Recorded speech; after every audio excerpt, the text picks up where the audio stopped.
para o nosso laboratório, né, para o nosso departamento, e diria que especificamente aqui para o nosso programa de pós-graduação em mídia e cotidiano, aqui da Universidade Federal Fluminense, né, e onde essas 3 pessoas aqui, maravilhosas estudantes de doutorado, né, fazem aí, desenvolvem as suas pesquisas, né, com temas muito fortes e importantes aqui dentro da temática, né, que a gente propôs, né, e com a querida Geisa aqui na mediação, né, pessoa também muito querida, professora que vem aí encampando, né, de forma incansável aí os debates também de gênero e raça dentro do nosso departamento de comunicação, né, então nada mais justo também que ela seja a pessoa aí convidada para fazer a mediação dessa mesa.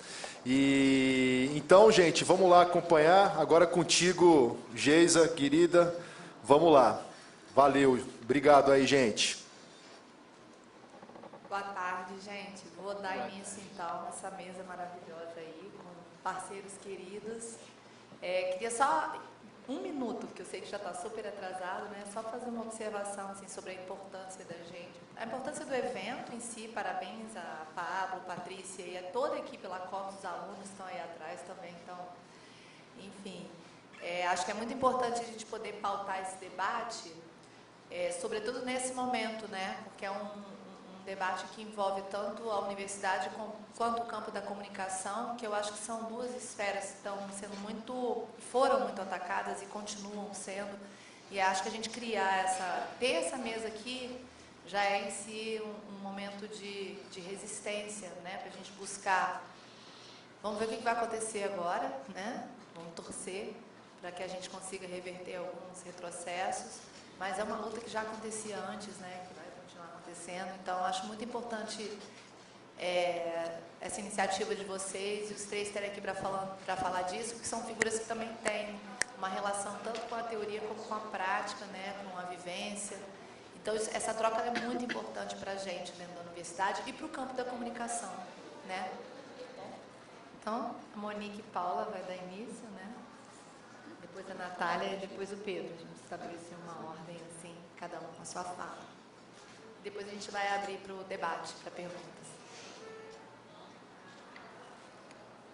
Boa tarde, pessoal. Obrigada, Geisa, por essa fala já tão inspiradora, né? Para a gente já começar aqui nesse esquenta. A gente vai fazer uma marcação do tempo. Acho que é importante, né? Porque a gente sempre vai trocando. E essa conversa ela é contínua, né? Vocês falaram que 20 minutos, então está faltando 5 minutos, eu abri. Contínua. Até por conta do que você acabou de dizer, né? Essa luta já não é de agora. Então, pensando no que eu poderia trazer para concluir o debate, né? Do Mobilice, eu fiquei pensando, né?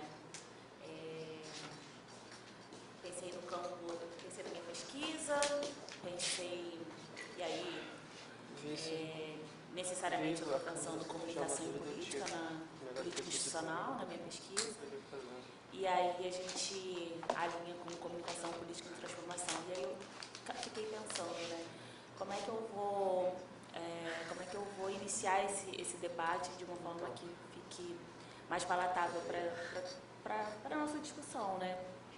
E aí, numa conversa com o seu Gilberto, seu Gilberto é um trabalhador, um homem negro, não sei quantos anos o seu Gilberto tem, mas talvez uns 65, talvez 70, mas trabalhador do campo da construção civil e que faz os serviços de reforma, né?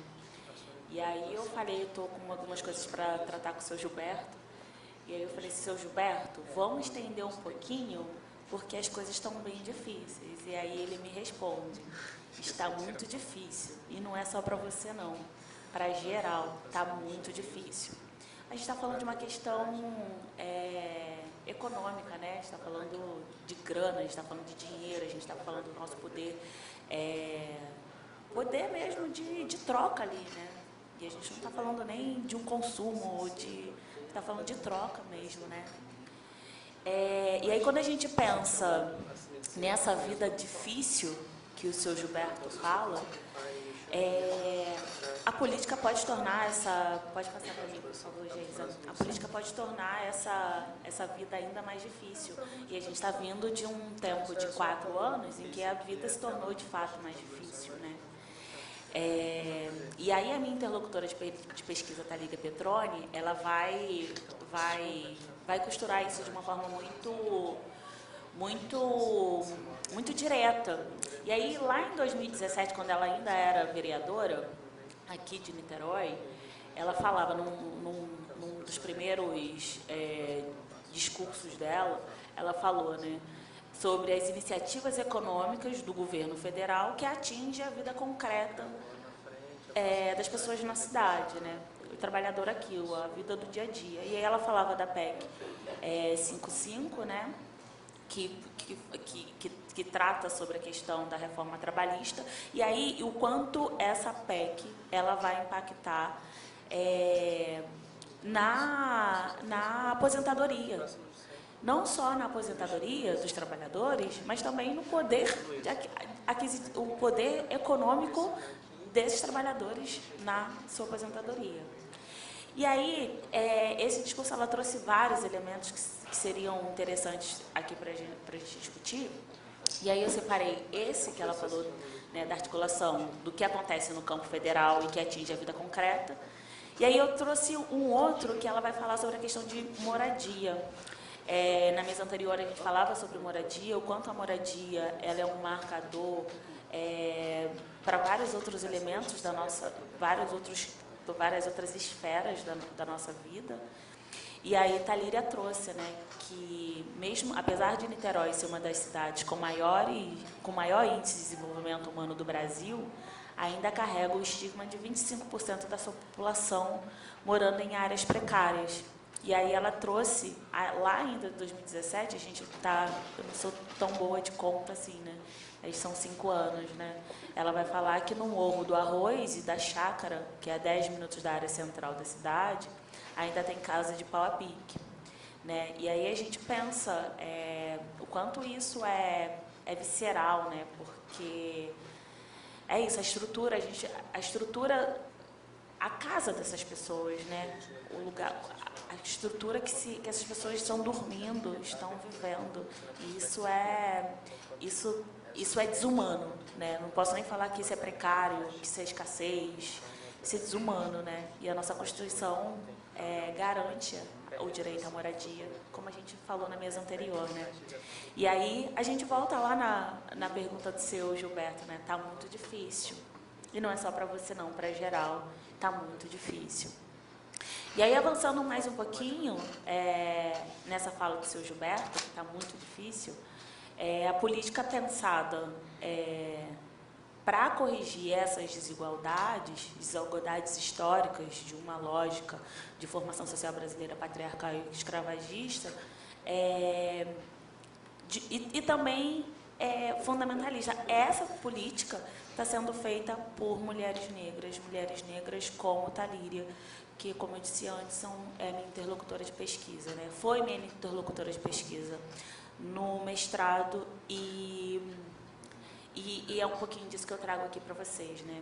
E aí, como um dos resultados mais expressivos da minha trajetória no mestrado, foi esse o cotidiano parlamentar e popular, né? Esse cotidiano do seu Gilberto, esse cotidiano que também é da Monique, que também é da Nath, que também é do Pedro, que também é muito de nós, né?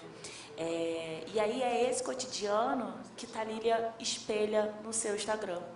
E aí é interessante a gente pensar que essa política é uma política feita no corpo a corpo, né? A gente vai falar que muitas dessas parlamentares vão falar, eu gosto de falar, né, muitas de nós, né? Porque eu também sou uma mulher preta, retinta, estou ali dentro desse conjunto. E aí muitas de nós, vai dizer que a política se faz no chão da favela. no chão da periferia. E é essa política que elas fazem no chão da favela, no chão da periferia, que está sendo espelhado no Instagram. E aí, uma questão até interessante, porque na mesa anterior a gente problematizava sobre a questão das redes sociais, né? Como é que a gente se apropria, como é que a gente pode tangenciar, como é que a gente faz isso, né? E aí é interessante que essas parlamentares, elas fazem a comunicação, a política no corpo a corpo, e aí a rede social funciona como um megafone, né? Eu gosto de usar essa expressão megafone, porque é isso, que é para dar visibilidade, na verdade, para ampliar o que elas já estão fazendo no dia a dia, né? No seu cotidiano. E aí, pode passar, por favor, Geisa. Falar de cotidiano de parlamentares negros na política institucional é a gente também falar dessas violências que elas estão expostas, né? E aí eu trouxe aqui uma foto, essa foto foi do primeiro mandato da Thalíria ali no Congresso, e aí a gente vê, né, um Congresso majoritariamente branco e masculino, né? Majoritariamente, se a gente fizer um onde está o Olhem, talvez a gente consiga achar outras mulheres ali, mas é nítido, a imagem diz por si, né? E esses embates que Thalíria enfrenta ali, ele faz parte do cotidiano, né? Faz parte da vida do dia a dia dela, tanto na Câmara quanto fora da Câmara, né? Que é uma política que é feita no Congresso e fora do Congresso, né? No dia a dia, como eu falava anteriormente. E essa segunda imagem que eu trouxe aqui foi do manifesto internacional que ela circulou e usou o seu perfil na internet para publicizar isso, que era um manifesto em resposta a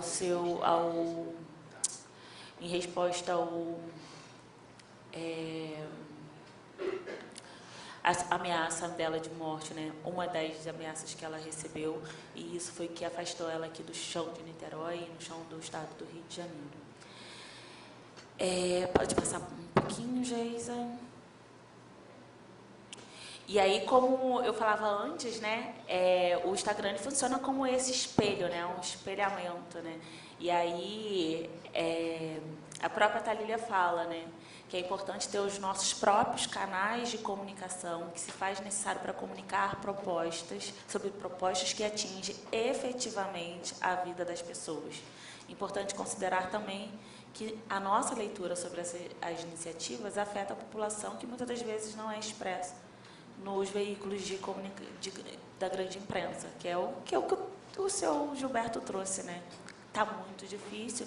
E esse cotidiano, que é um cotidiano muito específico, né? Um cotidiano de uma população muito específica, ele não está expresso, né?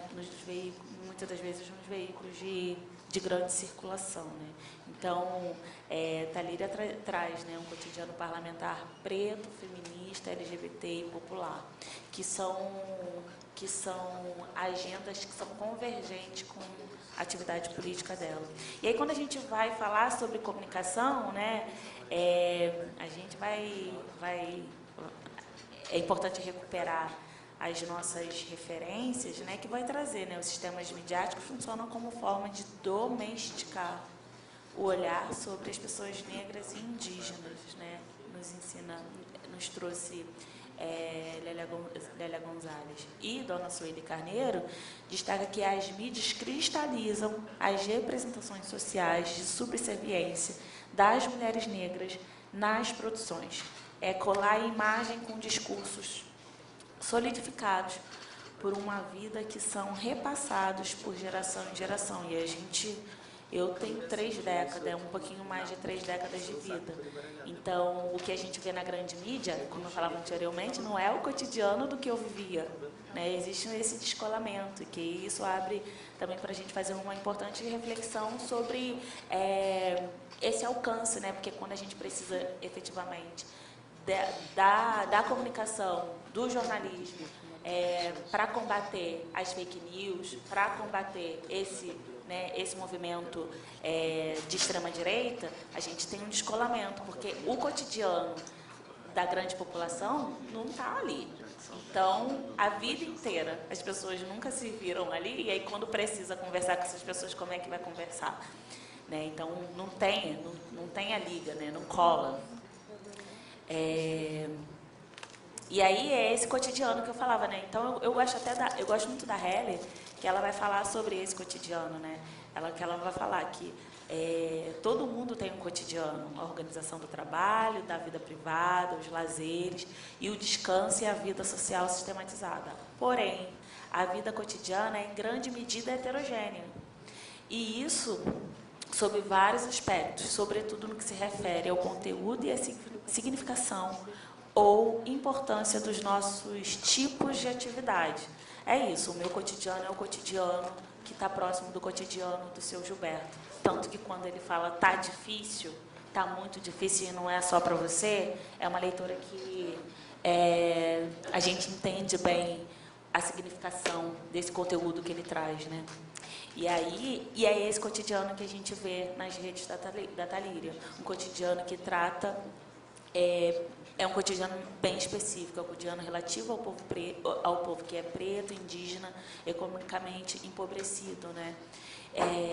Que são as demandas, debates e pauta desses grupos sociais interconectados, que de fato orientam o fazer político de Petrone, né? Não só de Petrone, mas como das outras parlamentares negras que estão comprometidas com a justiça social, né? Com a transformação social. E aí, já me encaminhando para encerrar minha fala, eu acho que eu estou sendo um pouco, né? Não estou passando tanto. E aí foi na minha trajetória do mestrado, como eu disse antes, o resultado, um dos principais resultados foi o cotidiano, né? Esse cotidiano que está ali atrás, na sua rede, que é um cotidiano preto, feminista, LGBT e popular. É muito interessante porque a gente está num programa de mídia e cotidiano, né? Era como se eu quisesse prever que eu fosse estudar, que o cotidiano fosse aparecer na minha dissertação, eu talvez não teria um chute tão certeiro, né? Mas é isso, né? É a vida do dia a dia dessas pessoas que Talíria representa na política institucional, que ela traz também para suas redes, né? Passar um pouquinho, Geisa, por favor. E aí tem um outro conceito, que é um conceito em prática, né? Que eu gosto também muito de usar, que é o da visibilidade, né? E aí, quando a gente vai falar sobre visibilidade, eu trabalho com um autor que ele vai entender a visibilidade como o reconhecimento na sociedade, né? As pessoas que são reconhecidas nas interações sociais, né? Então, se a gente vai falar sobre uma mulher negra, a gente vai entender a problemática de não ter visibilidade, né? Porque é isso, né? É uma mulher negra, apesar de ser uma mulher que entende muito bem de economia e de política, porque faz isso no seu dia a dia, né? É o feijão que dá para a família toda e ainda dá para mais alguém que chegar, né? Essa mulher negra, ela não é reconhecida na sociedade, nas múltiplas interações, tanto econômica, quanto política, quanto cultural e quanto social. Então, quando a gente tem a questão da visibilidade, a invisibilidade, ela é extremamente problemática, e essa invisibilidade, a partir dessa chave, né, de reconhecimento de uma pessoa que é habilitada para falar, né, que tem propriedade para falar, e o que ela diz é reconhecido pelos demais, né, pelo restante da sociedade. Então, essas parlamentares negras, né, têm trabalhado essa visibilidade, e nesse processo de construção também coletivo, né, de outras mulheres negras, e aí tem até a ideia do mandato coletivo, que é um mandato coletivo tanto propriamente dito, né, que é ali que a gente tem as co-vereadoras, tanto um processo, eu estava indo bem no meu tempo e já estou... Tanto esse processo coletivo de mulheres negras na política, né? Então, a gente pensa, né, que trabalhar essa visibilidade conjugada com o uso das redes sociais, esse reconhecimento, essa apropriação, né, para pautar a política, né, na nossa sociedade, conjugada com as redes sociais, ela configura uma estratégia indispensável para a luta antirracista, para a promoção das ações parlamentares dessas mulheres negras e para a transformação social, né? Porque a gente vive num mundo mediatizado, que a mediatização está ali tá sendo pautada o tempo todo. Então a gente precisa dizer o que a gente tem que fazer e precisa o tempo todo estar ali dizendo o que está fazendo, né, para dar publicidade para essas pautas. Então aqui, de fato, já encerrando, essa política institucional feita no chão das ruas, das favelas, das periferias, espalhadas nos perfis dessas parlamentares, representantes dessas pessoas, que vivem a realidade concreta, né, dessa política que é feita lá no Congresso e também é mediada aqui também no Estado e no município, que essas mulheres negras estão fazendo, né? E é isso que está sendo espelhado nas suas plataformas, nos seus perfis digitais, ainda que essas plataformas estejam ali sendo administradas pelos conglomerados, né? Como a gente diz isso um pouquinho antes. Então, essa é a minha contribuição. Pode passar, Geisa, que é o axézinho do final. Eu vou adorar trocar com vocês e é isso. Obrigada, gente.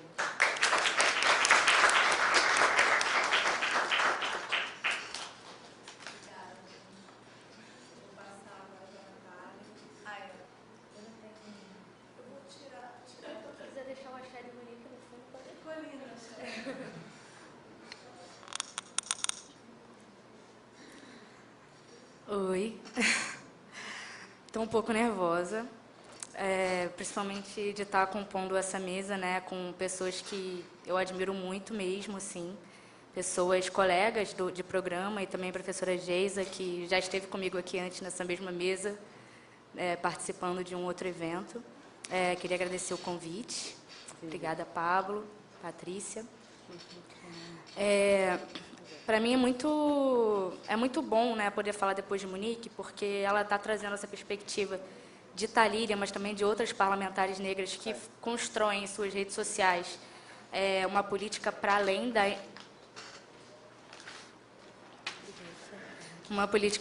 dessa institucionalidade, né, uma política que ela extravasa os muros, né, do campo institucional. E é um pouco sobre isso que eu vou falar, né? Eu sou doutoranda no programa de pós-graduação em mídia cotidiano aqui na UF, mas também integro uma coletiva que eu cofundei aqui com outras companheiras, a Oitava Feminista, aqui em Niterói, que é uma coletiva de mulheres lésbicas e bissexuais, né? Nós somos uma coletiva autônoma, isso significa dizer que a gente não se vincula a nenhum partido político, e também evita muito, né, se vincular a outros tipos de instituição. A gente atua, como a gente costuma dizer, por nós, né, e para nós. Claro, né, que fazendo concessões e atuando junto com outros coletivos, que essas sim partidárias, algumas instituições também que, como ONGs, né, como associações, mas nós mesmas a gente evita esse tipo de associação com instituições. É um pouco sobre isso que eu vou falar aqui hoje, sobre essa perspectiva da autonomia, né, na militância política. E, enfim, para mim é muito importante falar, né, depois de Monique, porque ela traz essa trajetória dessas mulheres, que elas não se limitam, né, à perspectiva institucional na política. É isso, né, eu sou uma mulher lésbica, branca, anticárcere, né, significa dizer que na nossa luta a gente também atua contra a prisão, né, a gente não acredita que a prisão ela é ressocializadora, a gente não acredita que a prisão ela é redentora de pecados, nem nada parecido. Então, quando a gente fala de autonomia na militância, né, da Oitava, a gente também está falando sobre isso, sobre questionar, inclusive, as demandas punitivistas que podem vir a ter, né, nos movimentos sociais, que a gente reconhece como movimentos sociais. Eu também sou designer na ONG Crioula, que é uma ONG antirracista, né, que luta pelos direitos das mulheres aqui no Rio, já tem 30 anos. E, enfim, para mim isso é muito interessante também para pensar nessas questões institucionais, né, que elas muitas vezes estão submetidas por conta dos fundos, enfim, financiadores. Então é muito interessante também a gente consegue fazer esse diálogo e pensar, né, até que ponto essas instituições fomentadoras também podem ser limitantes, né, na atuação do ativismo e dos movimentos sociais.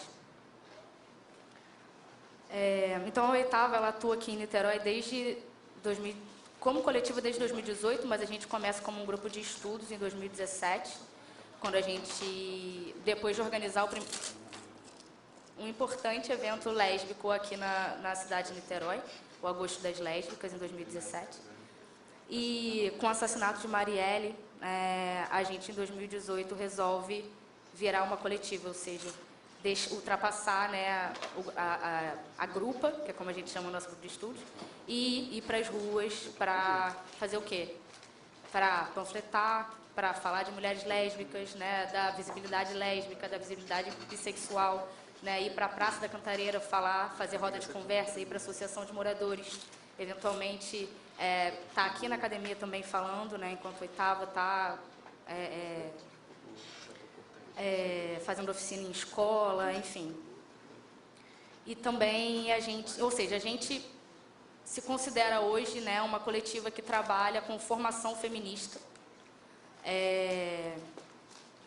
Formação feminista, quando eu digo isso, eu estou dizendo que é uma formação necessariamente antirracista, anticapitalista, que usa na sua trajetória a perspectiva da pedagogia engajada, que é freiriana, mas também o que a gente traz é muito de Bell Hooks, né? A gente aprende muito com Bell Hooks. Então, até a nossa leitura de Freire é atravessada pela perspectiva de raça e de sexo, né? Que Bell Hooks traz para a gente. Então, por que a Oitava ela é autônoma? Por que é importante para a gente defender e debater essa autonomia?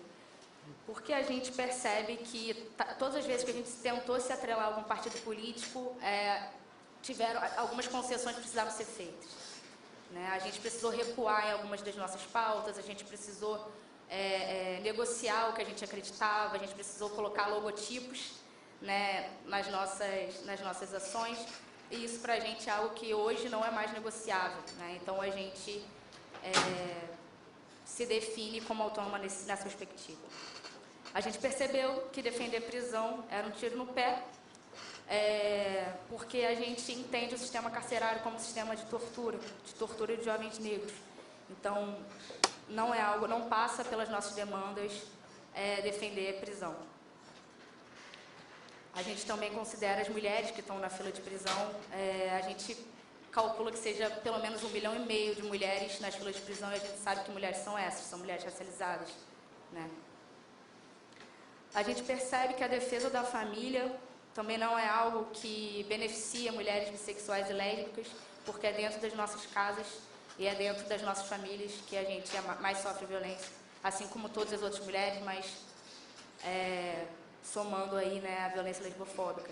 Então, quando a gente estava na mesa anterior e os companheiros estavam falando da importância da casa, a gente consegue reconhecer muito essa importância da casa, principalmente no momento de pandemia, de um lar, mas que casa é essa que não é segura para mulheres, né? E também para mulheres lésbicas. A gente percebe a igreja, enquanto instituição, como um lugar de perpetuação de violência masculinista, né, que exclui as mulheres lésbicas e coloca mulheres em situação de subordinação. A gente percebe que os espaços políticos que são concedidos às mulheres, muitas vezes são os espaços que mais nos expõem a violências. Então, quando a gente pensa, né, em Thalíria, mas quando a gente pensa em Marielle, a gente está elegendo mulheres pretas, a gente está elegendo mulheres lésbicas, e o que está acontecendo com essas mulheres nesses espaços? A gente quer poder criticar esses espaços como os espaços reprodutores de violência para mulheres, e a gente quer cobrar que esses partidos debatam que lugar é esse que está sendo concedido às mulheres pretas e às mulheres lésbicas. a gente percebe que, assim como os companheiros da mesa anterior, a busca por direitos não é o nosso horizonte. A gente não quer igualdade com os homens, a gente não quer igualdade com os homens héteros, a gente não quer igualdade com os homens brancos, né? A gente quer uma sociedade emancipadora para mulheres. Então, a igualdade como uma perspectiva liberal, ela não nos cabe, né? A gente quer muito mais do que isso. Apesar de urgentes as buscas por vários direitos, é preciso ter no horizonte um lugar de esperança e de utopia para que a gente queira mais, né? Porque eu não quero ter o poder dos homens. E aí a gente chega à conclusão de que não existe um lugar seguro para mulheres lésbicas no mundo patriarcal, que é esse mundo que a gente quer desmantelar e que a gente quer romper. Como que a gente vai esperar que espaços criados para a manutenção do poder masculino vão ser espaços que vão acolher as demandas das mulheres? Então, a gente entende, né, a partir dos relatos das mulheres que a gente atende, que a gente conversa, que a gente troca, e a partir do marco teórico que a gente elegeu para nos acompanhar, né, na oitava, enfim, para orientar as nossas ações, que é o resgate da memória das mulheres lésbicas e é a criatividade que vão fazer a gente se emancipar. Então, que criatividade? Uma criatividade que liberte, uma criatividade que não esteja amarrada, que não possa ser olhada com as lentes do poder patriarcal, como ensinou Audre Lorde, né? Então, como tirar essas lentes e observar um mundo com uma perspectiva verdadeiramente feminista, preocupada e coerente com a vida das mulheres, para que a gente possa criar um novo universo, uma nova civilização, como diria Margarita Pisano, ou a Françoise Verger, mulheres que questionam as instituições, né, no mundo patriarcal. E aí que a comunicação entra, né? Porque é isso, a política feita no chão da favela, a política feita nos assentamentos, nos acampamentos, é a comunicação também feita nesses espaços, é a comunicação feita para a emancipação. A comunicação que a Oitava Feminista faz, né, quando dá seus cursos, quando dá suas formações, é uma comunicação que ela é educomunicação, como foi dito aqui também na mesa anterior, mas é uma comunicação comprometida com a transformação social. Em que sentido? Ela não se ela serve à manutenção do poder dos homens, ela não serve para a gente. E esse é um estado de vigilância constante, é um estado que a gente precisa estar em alerta sempre, porque nós somos criadas nessa sociedade racista, misógina, elitista. Então, como romper com tudo que a gente foi ensinado? Isso é não descansar jamais, né, minha gente? Acho que vocês sabem bem o que é isso. Então, de que forma a gente pode cobrar que os meios de comunicação, eles nos sirvam, né? Construindo uma comunicação autêntica a partir das bases, isso a gente já sabe que é preciso fazer. Que não dá para simplesmente depender dos meios de comunicação. Como que se diz? Como que você falou? O pessoal estava falando burguesa antes, mas hegemônicas, Não dá para depender desse tipo de comunicação, né? A gente precisa construir uma forma de comunicar diferente, uma forma de comunicar compassiva, uma forma de comunicar que não atravesse, não atrapalhe outras vidas, outras vivências, que possa acolher as histórias de todas as mulheres, né? De todas as mulheres lésbicas também, porque a gente está aqui para levar a palavra sapatão também para o mundo. Então, uma comunicação que liberta, né, a gente sim, deve sim cobrar, na medida do possível, mas que enxugar gelo, dar murro e ponta de faca não seja o nosso horizonte. Que a gente não fique achando que a gente vai transformar a sociedade por meio das grandes corporações. Que a gente possa atuar localmente, olhando para as nossas companheiras do nosso lado, ao nosso redor, na nossa comunidade, no nosso bairro. Que a gente possa construir perspectivas de comunicação a partir dessa base, da base do local, né? E acreditar, né, no processo, que essa transformação ela vai acontecer e ela vai acontecer localmente. Não adianta a gente olhar para o mundo e achar que a gente vai transformar o mundo, né, simplesmente, né, do dia para a noite e ocupando os grandes espaços e que isso vai ser libertador de alguma forma. São concessões. Toda vez que a gente ocupa um espaço masculino, alguma coisa a gente tem que dar em troca. Então, até que ponto a gente vai ocupando, mas também com a perspectiva emancipadora da liberdade e da libertação, que é o que está no nosso horizonte. Acho que é isso, gente. Obrigada.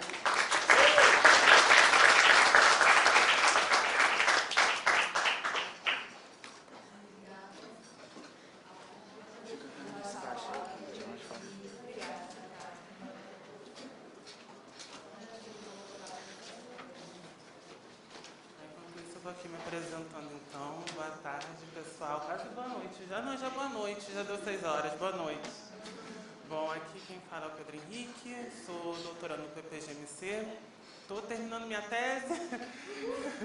Se tudo der certo, né? Vamos apresentar até fevereiro, viu, Pablo? Meu coordenador aqui, né? Pode ficar tranquilo. Mas, brincadeiras à parte, obrigado pelo convite, viu, Pablo, viu, Patrícia? Não estou vendo se a Patrícia está aí, mas enfim. Agora vi. Mas, muito obrigado Ala Copes.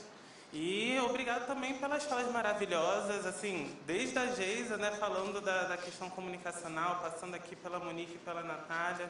É tão gostoso saber que tem pessoas que falam e pensam muito parecido. Porque a gente, como você disse, Natália, a gente tem que ainda ser utópico, a gente tem que sonhar, a gente tem que ter a chance de ter esperança, porque é isso. A gente precisa dessa esperança, manter viva essa esperança. E apesar, né, que mesmo trabalhando com crítica, né, a pessoa fala assim, você estuda perspectiva crítica, nossa, você deve ser um chato, você só deve ficar olhando tudo e reclamando. É sempre assim, mas a gente critica porque a gente quer mudar, a gente precisa mudar. A mudança é necessária. E hoje eu vou apresentar um pouco da minha pesquisa, que está aí em convergência, né, com o que já foi falado. Pode passar, por favor, Geisa? Vou logo falar o que eu pesquiso. Eu vou ler aqui o slide. Bom, eu estou pesquisando sobre a chamada publicidade antirracista. Eu parto da ideia que a publicidade, infelizmente, não tem como ser antirracista. Logo, esse conceito de publicidade antirracista, por mim, é considerado um mito. E eu vou explicar por quê. E aí já tem um monte de polêmica, né? Como assim, Pedro? Vamos entender aqui que Natália já falou aqui, já deu todas as pistas, né, dessa questão das instituições. Como que a gente vai conseguir mudar nesse meio hegemônico? Não tem como. Eles se apropriam. O capitalismo, hoje, ele é exacerbado dessa forma. Tudo a gente coloca em pauta, pega da gente, se apropria, né? Então, eu recorro à perspectiva crítica para tecer uma reflexão sobre essa nova forma de fazer publicidade, que eu até coloco entre aspas, porque, de novo, não tem nada. Na verdade, é só uma reinvenção de algo que já está sendo feito. E que busca, assim, retratar personagens negros, uma vez que nós fomos excluídos das mídias por muito tempo. Pode passar, por favor. Vou começar com algo que não é tão recente, mas também que é a personagem deusa do Clone. Por que eu falo que não é tão recente? Porque é de 2001 a novela, só que teve uma reprise recente, né, na Rede Globo, e apesar de não ser publicidade, eu queria trazer porque é algo que sempre me choca, eu sempre tenho pensado muito na figura da deusa. Para quem não conhece, né, deusa é a personagem do Clone, que foi uma novela da Glória Pérez. Ela é interpretada pela Adriana Lessa. E na novela, ela só sofre. Essa é a função dela, ela só sofre. Do início ao fim. Primeiro tem um relacionamento tóxico com um homem branco. Depois, ela faz uma inseminação artificial. O filho se questiona numa questão identitária, de não se reconhecer, vendo a cor da pele. Ele é o clone, tá? Só para contextualizar, ele é o clone de um rapaz branco. O nome dele, se não me engano, é Léo, só que eu não sei quem que... Oi? Que é o Murilo Benício, né? E no final da novela, ela ainda tem que lutar pela guarda e pelo nome dela na certidão dele, e para no final ele ainda fugir com o Dr. Albieri, que é o médico que fez a inseminação artificial, ou seja, ela só sofre. Essa representação da deusa, que é interpretada pela Adriana Lessa, lembra algo que a gente vê de forma corrente no cinema norte-americano, por exemplo, que foi estudado lá pelo Stuart Hall, pelo Coben-Mercer, que são teóricos, né? O Stuart Hall vocês conhecem bastante. O Coben-Mercer não, porque a maioria dos trabalhos dele são em inglês. Né? A gente não tem esse contato aqui, eu vou criticar isso já também. Mas tem a figura da mulata trágica. E esse é um ponto que é muito importante a gente sempre parar para pensar como sempre há uma reedição dos estereótipos de pessoas negras, não só de pessoas negras, né? A minha perspectiva se assemelha muito às que foram apresentadas aqui. É sempre uma luta para a gente derrubar todo esse sistema que desumaniza. Na verdade, eu fico até me questionando, será que a gente entra na categoria de humanidade? Será que a gente já fez parte da humanidade em algum momento? É uma pergunta que eu fico, assim, jogo já para... Porque, inclusive, está na minha tese, inclusive é a parte que eu estou escrevendo agora, que é justamente isso. Sempre foram os homens brancos, europeus, que tinham dinheiro, que vivem dentro da heteronormatividade, etc, etc. Tem aquelas nomeações todas que a gente se perde tanto, né? Porque é verdade, mas a luta política ela tem que ser para acabar com isso, com essa hegemonia. Pode passar, por favor. E, infelizmente, não ficou muito bom o slide, mas aqui a gente tem o Sebastian da CA.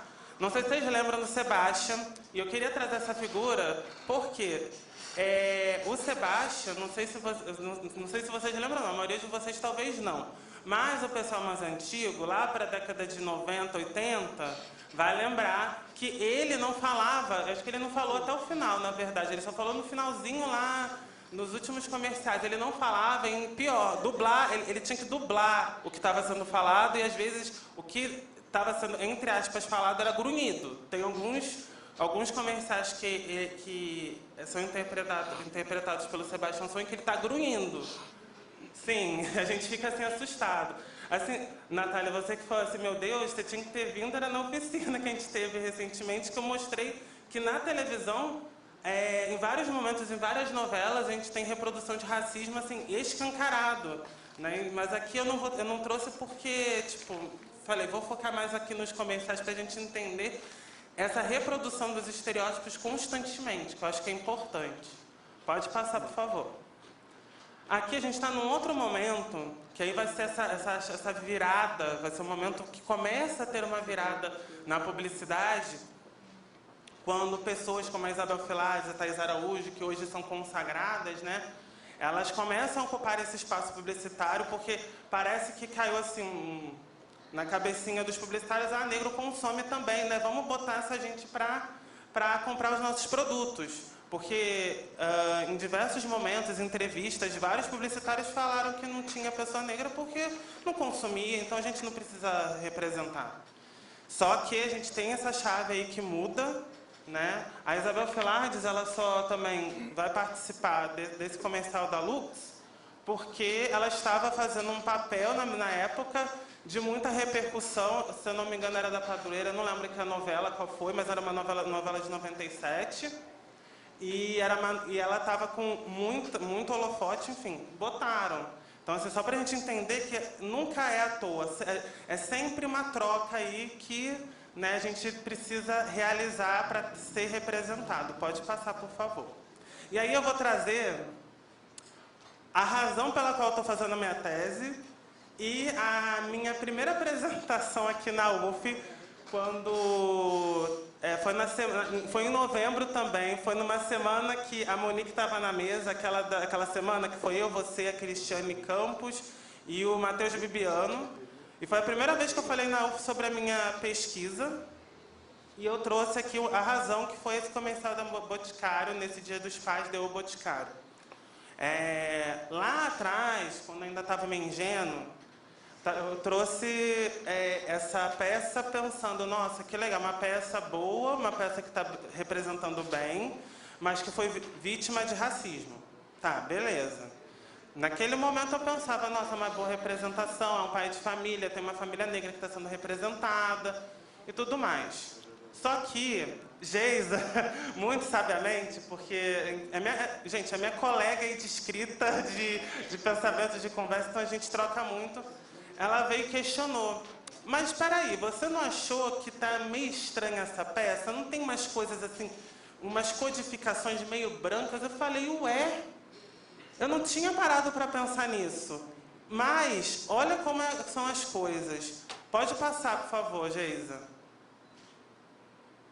Quando eu vi essa peça, já de 2020, também que foi uma indicação sua, você lembra, Geisa? A gente estava comentando sobre, que foi do Natal de 2020, eu comecei a questionar isso. Por quê, gente? Tem coisas que são muito sutis. A gente fala hoje muito de racismo sutil, né, que rola, né, solto, seja, por exemplo, em novelas, enfim, em conteúdos midiáticos, mas tem uma sutileza ainda maior, que é feita nos mínimos detalhes. No caso dessa campanha, eles usam toda uma codificação de Natal norte-americano, tem neve, tem um monte de coisa que remetem ao Natal, entre aspas, clássico, aquele clássico que é hegemônico, né? A gente conhece que tem a árvore de Natal, aí tem o Papai Noel, né? Papai Noel que a gente, na nossa cabeça sempre é branco, e eles resolvem usar essa significação para falar, olha, vamos agora representar um Papai Noel negro.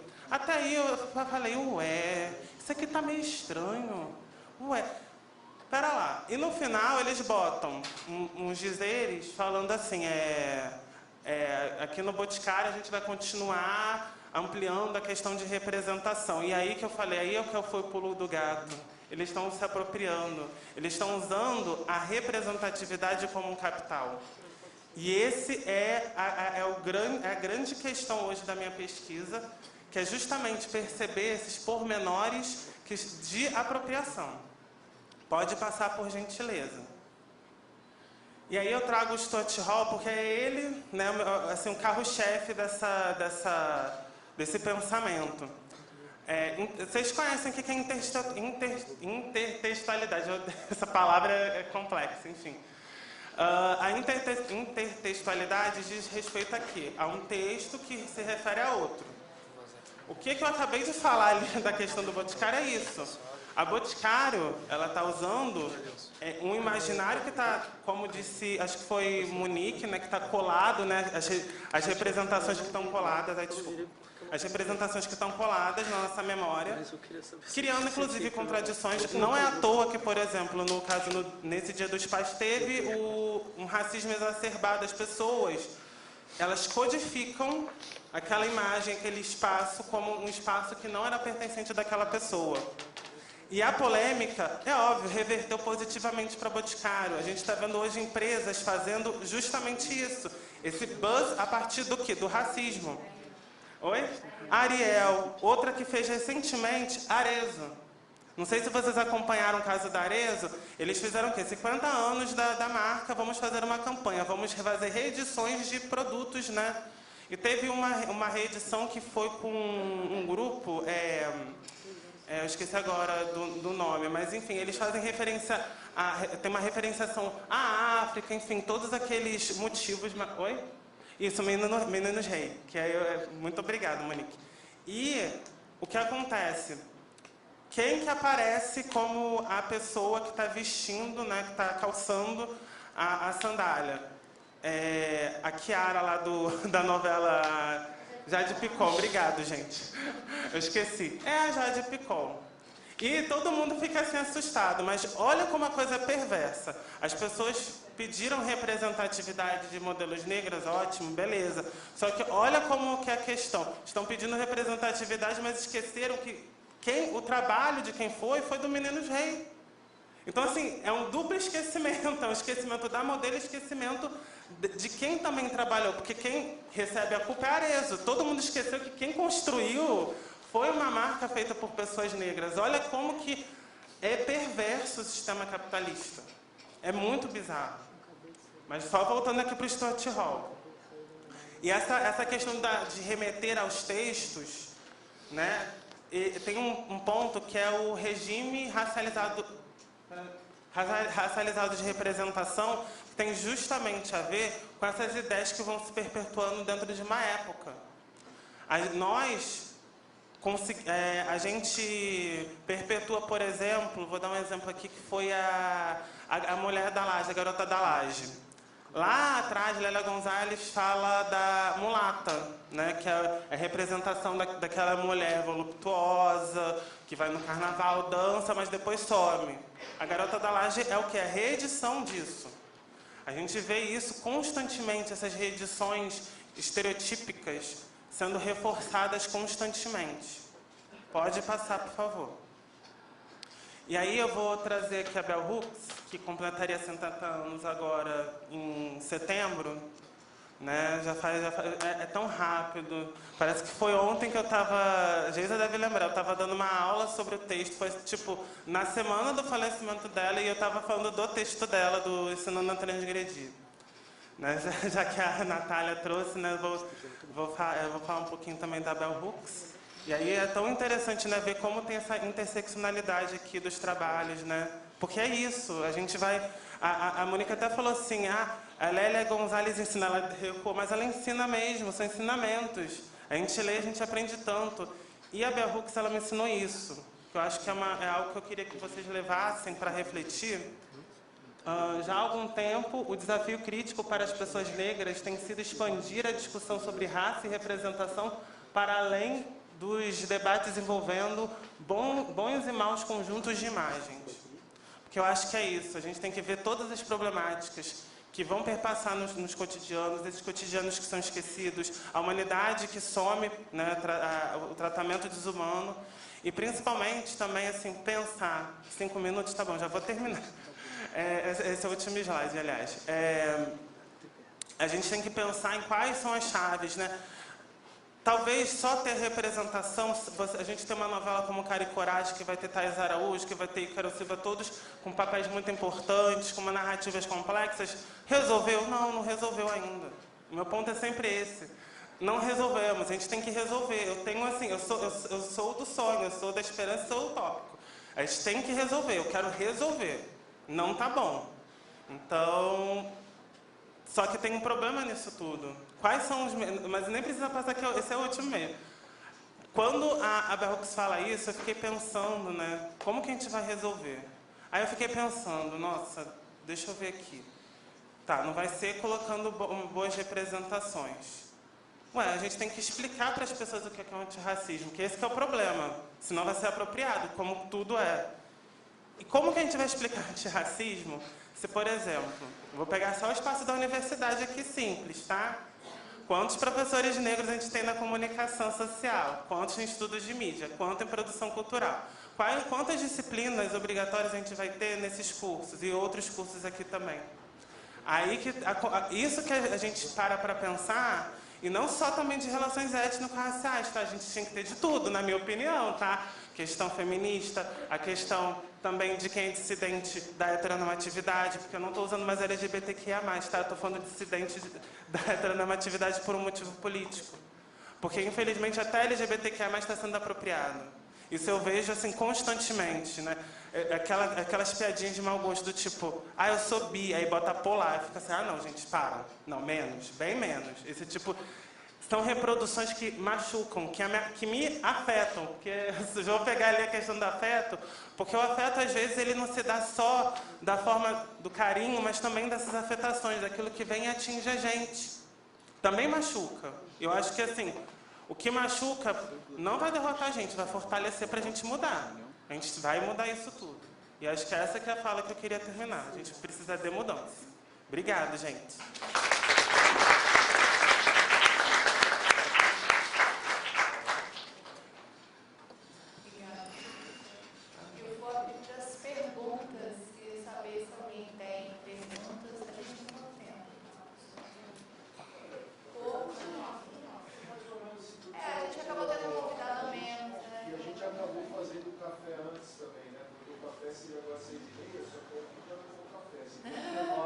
Entre a mesa e a última palestra,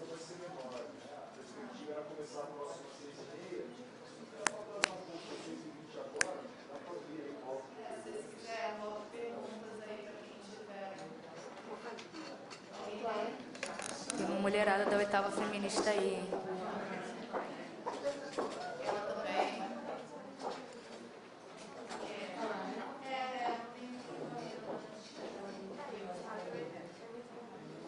Bem, obrigada, muito feliz. Estamos aqui com os doutorandos do PGMC.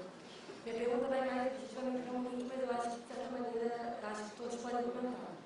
Eu venho pensando muito, né, nas últimas eleições, pela questão das representações, pela perspectiva da bancada parlamentar da pessoa, principalmente, de mulheres negras. Eu praticamente voto em mulheres em todas as eleições, e eu acompanho muito. E eu queria ouvir de vocês um pouco, comentando, o quanto que, de forma positiva, a gente consegue perceber um movimento em que, apesar das bolhas favorecerem uma direita, a gente também vem percebendo um favorecimento de representações, onde a gente começa a se identificar com causas. E nessas lutas que são apontadas também pelas redes sociais, o caso da Leila é muito claro, muito evidente, você trabalhou isso no Estado, como vocês veem esse movimento? Porque é, de certa maneira, pensando em encaminhamento, né, pensando em caminhos possíveis, em trabalho político a partir da mídia, eu entendo que é uma força que a gente possui, considerando que a gente começa a perceber os nossos pais, a gente começa a entender essas identificações. E, de certa maneira, eu acho que é bacana vocês comentarem um pouco sobre isso, na perspectiva do parlamento, né, nas bancadas, na perspectiva de todos também engajem a publicidade, aquela audiência do período que é. Faz as perguntas, vocês respondem igual? Acho que pode ser, né?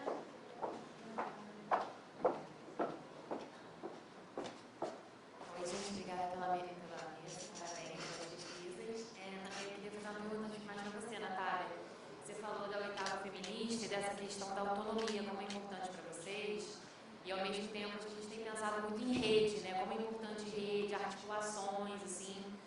Então eu queria te ouvir um pouco sobre isso, sabe? E não só no âmbito, não sei se é isso, às vezes ser importante, se ser autônomo é como se fosse uma estratégia de você se posicionou, né? O porquê de ser autônomo, mas queria te ouvir um pouco sobre essa dicotomia de ser falsa, né? Se estar autônomo em rede é possível, e o que você acha disso?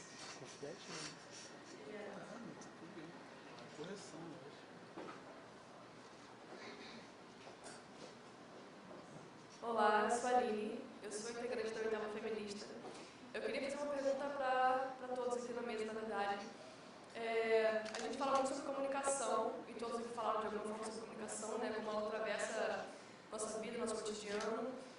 E eu acho que essa visão vai muitas vezes para o âmbito da informação, como que a gente, né, recebe essas informações. Mas como que a gente pode ver a comunicação como um diálogo?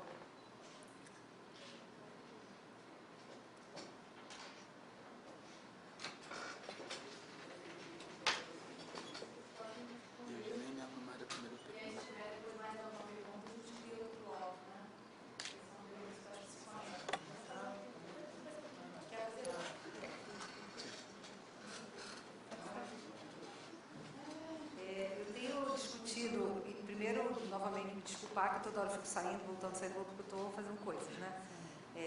Cofres e tudo mais. Então, passada essa parte do meia-culpa aqui, eu tenho discutido com o Pedro, a gente ainda vai escrever junto sobre isso, esse ano, eu acho, né? 2023 está aí, sobre a diferença entre representação e representatividade. Eu acho que esse é um ponto que, quando a gente procura um conceito de representatividade, que ele é mais numérico, tem que ocupar o espaço. Todos esses lugares, eles precisam ser ocupados com gente, com número, com mais gente falando, com posição. E a representação? A representação ela é construída. E aí, dependendo do que seja conveniente, ela está sendo construída. Então o preto não consome, não bota na comercial. O preto consome, bota no comercial. De acordo com o interesse de quem está ali na vigência, né, no comando. Mas quando a gente fala de representatividade, acho que esses conceitos não podem ser confundidos. A gente está falando de gente, está falando de número, está falando de posição, de ocupação de lugar, ocupação política de lugar. Então eu queria que vocês falassem sobre isso. Porra. Até complementar essa pergunta da Patrícia, que talvez o Pedro possa... Porque tem, assim, a gente tem muitas direcionadas para a Monique e para a Natália. Eu acho que essa, talvez, o Pedro que está trabalhando bastante, os três, né? Não estou te ouvindo. Não, é só isso sobre representação e representatividade, só para não parecer que há uma hierarquização. São diferentes, mas representatividade não vai resolver o problema das questões de representação que a gente levanta aqui. Infelizmente. E eles estão falando de dois formatos de representação diferentes, né? A palavra ela se estende para vários campos, né? Tanto a representação, como a Monique fala, né? Que é esse espaço em que pessoas como a Thalíria e outras vão se inserir, né? Sobretudo eu lembro da Renata. A representação política. Não, espera ela terminar de falar e fala para ela da próxima vez. Mas representação de pessoas que vão fazer essa mediação entre o espaço da rua, que é muito importante, o espaço da favela, né? E espaços onde esses espaços não entravam, que inclui o espaço da mídia. Porque a Renata é uma figura de comunicação, a Thalia também, elas têm um diálogo com as redes que é muito grande e que chega, né, à população. A Dani Balbi, que veio agora no nosso último evento também, a gente fez um evento só sobre comunicação. Então, assim, é meio que na esteira da pergunta, Patrícia, complementando, pedindo que vocês me respondam um pouco isso também. E tem o processo de representação também, que é trazer, muitas vezes para a ficção, né, mas para o espaço da propaganda, do jornalismo, da mídia de uma maneira geral, das imagens.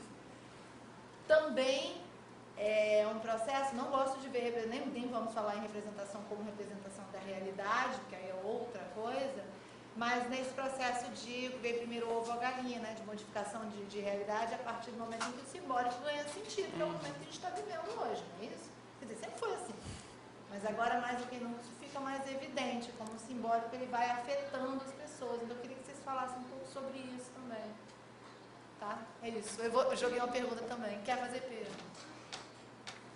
Ah, vocês ouviram o que eu perguntei? Desculpa, eu estava falando virada para ele. Dá para ouvir, né? Obrigada.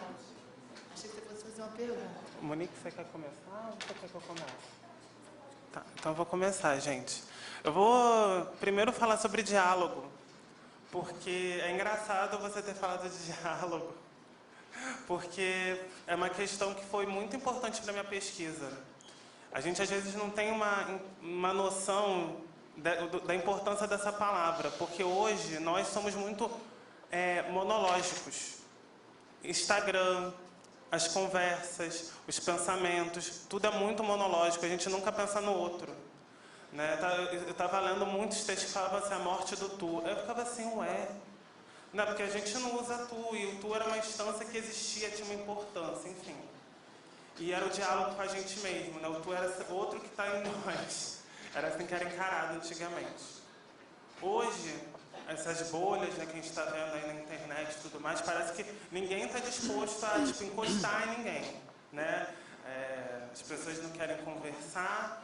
E uma coisa que eu faço, até porque eu aprendi muito com Bell Hooks, Paulo Freire, enfim, Paulo Freire na minha pesquisa não é à toa, é pensar realmente um dialogismo, uma pedagogia na hora que a gente for tratar de assuntos como causas sociais, movimentos sociais, porque tem pessoas que elas não sabem por falta de informação, às vezes por falta de um conhecimento real. E eu falo isso porque, por exemplo, tem um amigo que ele era evangélico, ele deixou de ser evangélico por outros motivos, mas ele era evangélico, ele tinha um pensamento assim muito firme em relação a certas coisas, inclusive na questão de dissidência da heteronormatividade. Ele acreditava que a heteronormatividade era tudo, etc. Hoje ele não só está mais aberto, como ele entende a discussão muito melhor, mesmo sendo uma pessoa heterossexual.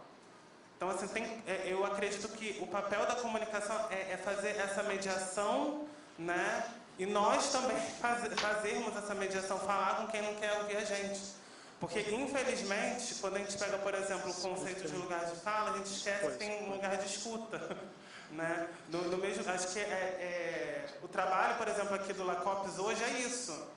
É um dar o espaço para uma fala, para vocês escutarem, para a gente trocar, para a gente escutar vocês, porque vocês também estão contribuindo muito com a gente. Né?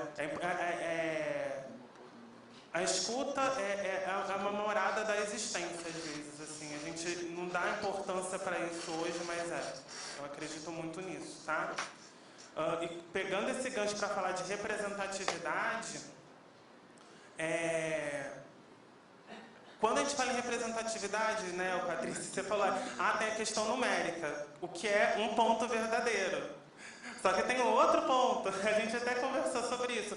Tem um lado também subjetivo da representatividade, porque se tem algo que está representando, que está garantindo a representatividade, esse algo está realmente sendo uma boa representação, ou melhor, uma representação que é suficientemente, que ocupa aquele espaço, aquele espaço ocupado está representando os outros, porque querendo ou não,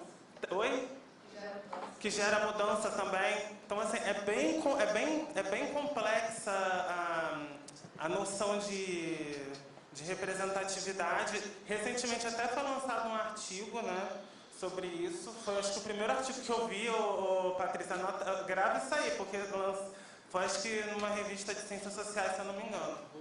E falava justamente disso.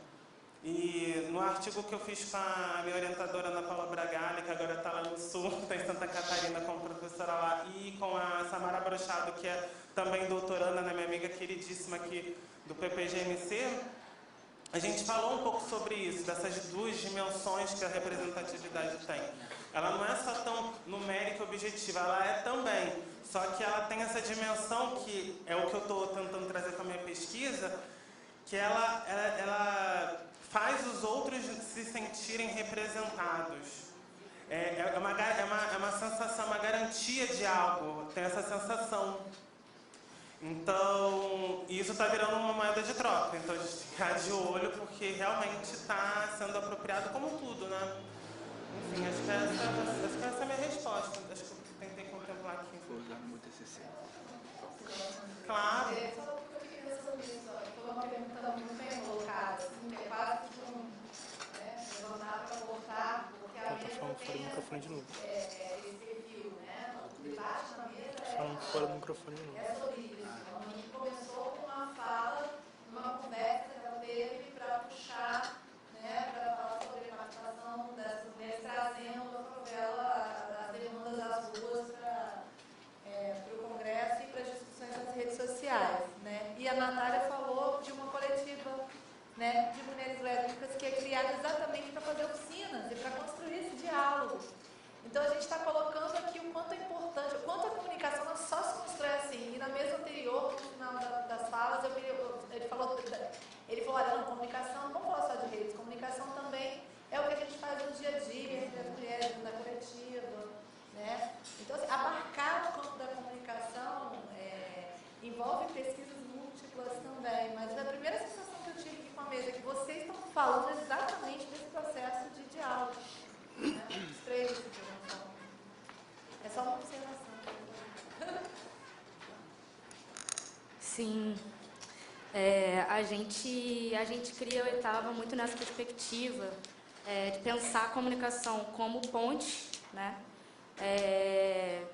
Que vai e volta, né? A gente não consegue caminhar se a gente não escuta as mulheres, se a gente não escuta as sapatonas, né? E em termos de representação, a gente está bem mal, né? Enquanto mulheres lésbicas, porque, meu Jesus, né? Até quando a gente fala de LGBTQIA+, que a gente também não usa por motivos políticos, né? Porque o L está na frente, mas ele passa batido. A gente pensa, né, nas marchas, nas paradas, em tudo que a gente vê por aí. E quando a gente pensa no que é o universo LGBT, no que é o universo gay, né, a gente imagina sempre festa, purpurina, glitter, né, enfim. E aí, trio elétrico, né? E aí é muito engraçado, tem uma mulher lésbica que é comediante, a Hannah Gadsby, que ela faz ela se descobre lésbica numa cidadezinha da Austrália, assim. E aí alguém fala pra ela, ela fala, eu gosto de mulher, aí alguém fala pra ela, você tem que ir na parada, né? Você tem que ir na parada gay, você tem que ir na parada gay. E ela chega, ela fala assim, meu Deus, só nessa bandeira tem 7 cores. É muito confuso, não dá pra mim, né? E realmente, né, se vocês pensarem nas mulheres lésbicas que vocês conhecem, né, que tipo de representação, que tipo de representatividade a gente tem nos espaços LGBTQIA+, né? Vocês já viram alguma sapatão caminhoneiro usando glitter? Provavelmente não. Eu gosto pessoalmente, mas tem, enfim, não é isso, né? O universo das lésbicas não é esse. A cultura das lésbicas não é a cultura LGBTQIA+, né? Então é algo que a gente, mesmo dentro de movimentos que teoricamente deveriam nos incluir, a gente ainda está fazendo esse debate de representação e de representatividade, né? Se a gente for pensar em novela, meu Jesus, é só tragédia. Sim. Mas essa coisa da rede, né, que Rosa estava perguntando, a questão da autonomia é algo que está na nossa comunicação interna e está na nossa comunicação externa, e isso, muitas vezes, a gente corre o risco de estar em isolamento.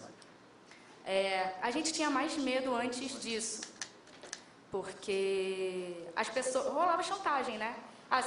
Se a nossa logo não entrar, a gente não vai ceder as cadeiras para o evento de vocês.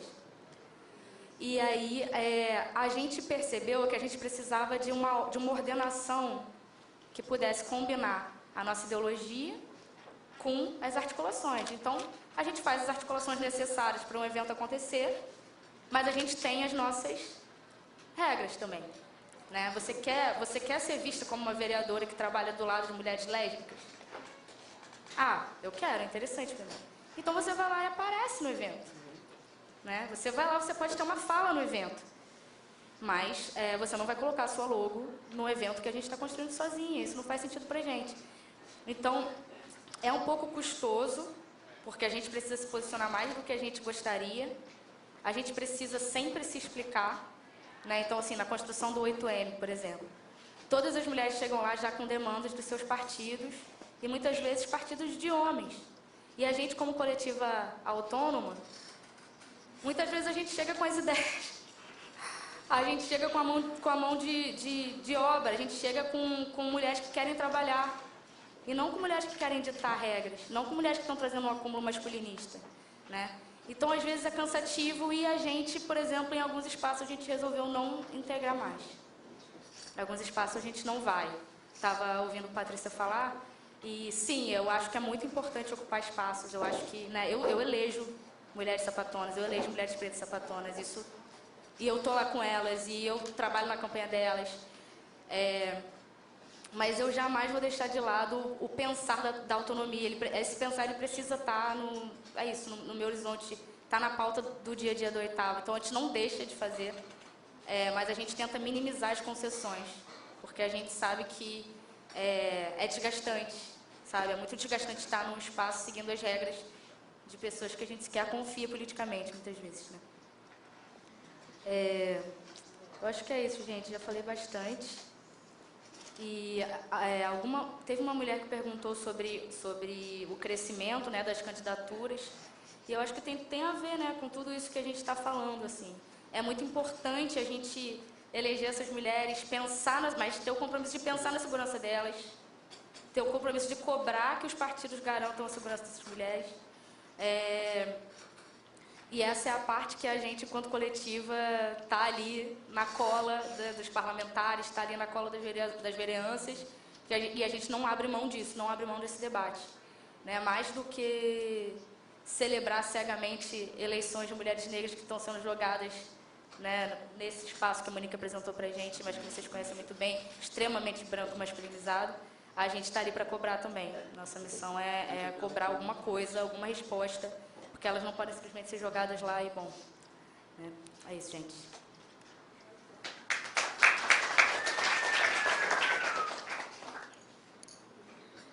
Bom, gente, esse momento da troca. Obrigada, gente, pela experiência. Vamos lá. Primeiro, tentando responder a Pri. Primeiro, tentando responder a Pri, né, sobre pontos positivos. Que eu aqui tentando elaborar, né? Eu fico sempre pensando, uma coisa que vem me tocando muito é a questão das emendas parlamentares, né? Que é o dinheiro público, né?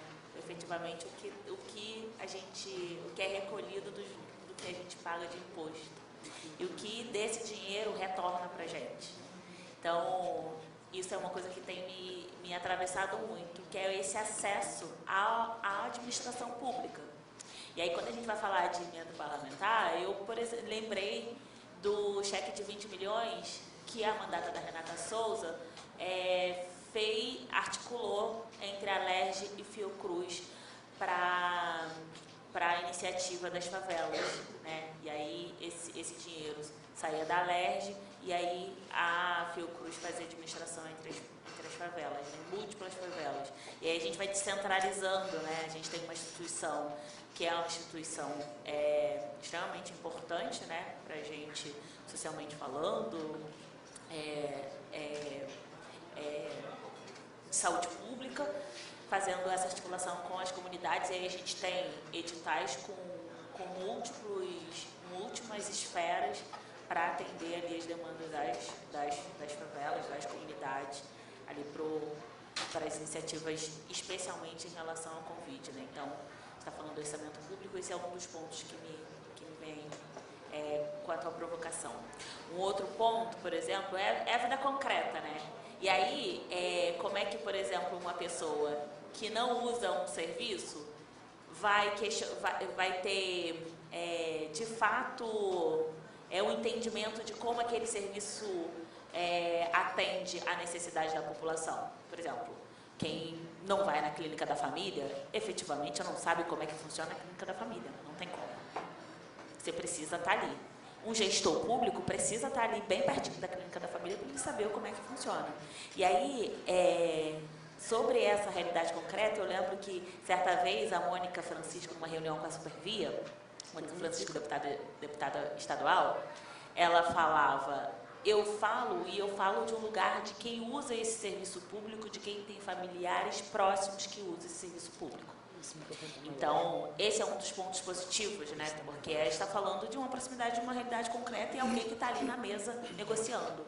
A gente está, além de estar na mesa negociando, fazendo esse debate, trazendo essa responsabilidade, é alguém que também está na mesa assinando o papel para onde vai o dinheiro. A gente tem aqui a Beni Brioli, por exemplo, trazendo para a agenda pública o debate das religiões de matriz africana, entre outros. Né? Mas esse é um dos pontos aqui que me vem à memória assim, bem rápido. Né? A gente tem todas elas juntas fazendo pressão para a devida criminalização do Gabriel Monteiro. Né? A gente viu todas elas muito juntas fazendo a pressão no dia da decisão, né? Da CPI. E a gente tem Talíria, a gente tem Renata e a gente tem Dona Benedita juntas encampando a campanha do segundo turno do nosso presidente eleito, né, Lula da Silva. Então, e aí a gente vê, né, que são mulheres que estão muito... Que é isso, que é o que minha pesquisa está ali... está trazendo, né, essas mulheres muito conectadas com a realidade concreta do que a gente vive, né? Que é esse cotidiano, que é um cotidiano muito específico, que é o cotidiano que a gente não vê do outro lado do túnel ou nas produções globais do Manuel Carlos, sem ser fora dessa estereotipização, né? Tem palavras que são difíceis, às vezes a gente... Aí você fala rápido para... Né? Então, esses são alguns pontos, sabe, Pri? Então, e para além disso, tem a questão que a Geisa trouxe, né? São mulheres que estão promovendo toda essa comunicação, além dessa representação de conexão da vida política institucional, né? Que é uma coisa que está longe da gente, né? Eu lembro muito bem que, assim, política institucional era muito distante, era uma coisa muito, sabe, como é que alcança, como é que chega. Então, a gente tem essas parlamentares, ainda que num número muito pequeno, mas mesmo assim fazendo muito barulho, né, que é o que a gente vem percebendo. Então, tem todos esses fatores, tem a questão dessa representação, de conexão de um espaço com a rua, e que são mulheres que estão conectando, que estão fazendo comunicação a partir do diálogo, como a Aline trouxe. E aí, Aline, essa também é uma pergunta que vai atravessar os futuros encaminhamentos da minha caminhada no doutorado, que é essa comunicação do comum, sabe? E é o comum, é esse diálogo, sabe? Não é sobre a comunicação instrumentalizada, né? Que é o que a Nath trouxe, eu anotei isso, que eu achei fenomenal, né? Que vocês eram um grupo de estudo e aí depois vocês saíram para a rua para panfletar, né? Para conversar com as pessoas, e eu achei isso fenomenal, né? É a comunicação no chão da rua. Então, é uma provocação que eu vou guardar, porque eu estou tentando pensar para eu, né, conduzir a pesquisa do doutorado, mas é isso efetivamente, talvez eu já tenha essa resposta comigo, só não tenha elaborado ainda, como a Geisa trouxe, né? Que é o que essas mulheres já estão fazendo, essa comunicação no chão da rua. E aí a rede social é só uma tecnologia de megafone. A Geisa falou da representação. Eu acho que eu respondi, mas eu não respondi, e a Patrícia também. É isso, né? Quando a gente vai falar de representatividade, essas mulheres também é um movimento quase múltiplo, né? Porque além de cumprir com as agendas do mandato e com as demandas as agendas da população, são mulheres que estão articuladas para que outras mulheres negras também estejam nesses espaços para a gente aumentar a representatividade, e é isso, né? Para a gente, de fato, administrar a cidade que a gente não está, né? Cadê os cidadãos negros, lésbicos, as lésbicas, né? Cadê a gente? Cadê a gente no orçamento público? Cadê? A gente não está. E a gente só vai estar nesse lugar quando nós estivermos lá, tanto assinando o cheque, quanto na mesa, né, negociando.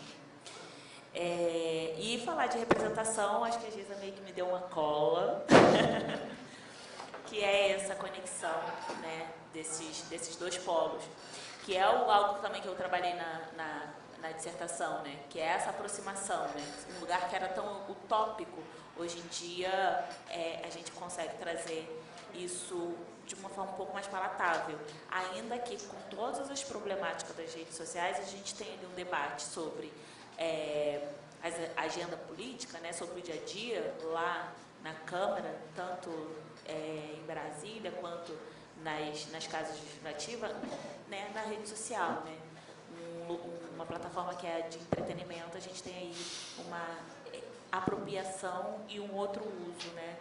Então, quando a gente fala de... Eu nem lembro o que eu estava falando, me perdi. Mas quando a gente fala sobre representação, né? A gente também está falando desse lugar de trazer para perto, né? Trazer para perto algo que era muito distante. Eu falo que é muito distante, talvez não seja algo que seja comum para todos, mas aí eu falo desse meu lugar, né? Que é uma mulher negra, cria de Mangueira, com extensão em outras comunidades.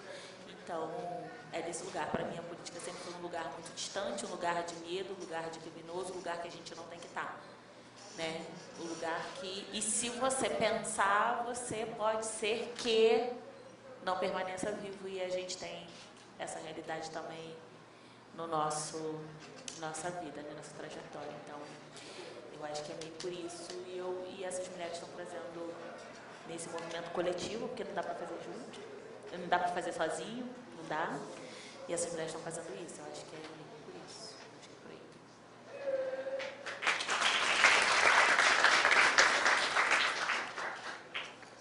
Bom, então vamos encerrar essa mesa maravilhosa. Obrigada, gente. Obrigada, Mobilize-se, pela iniciativa também. Obrigada pelo convite para eu fazer mediação. Acabei fazendo pergunta também.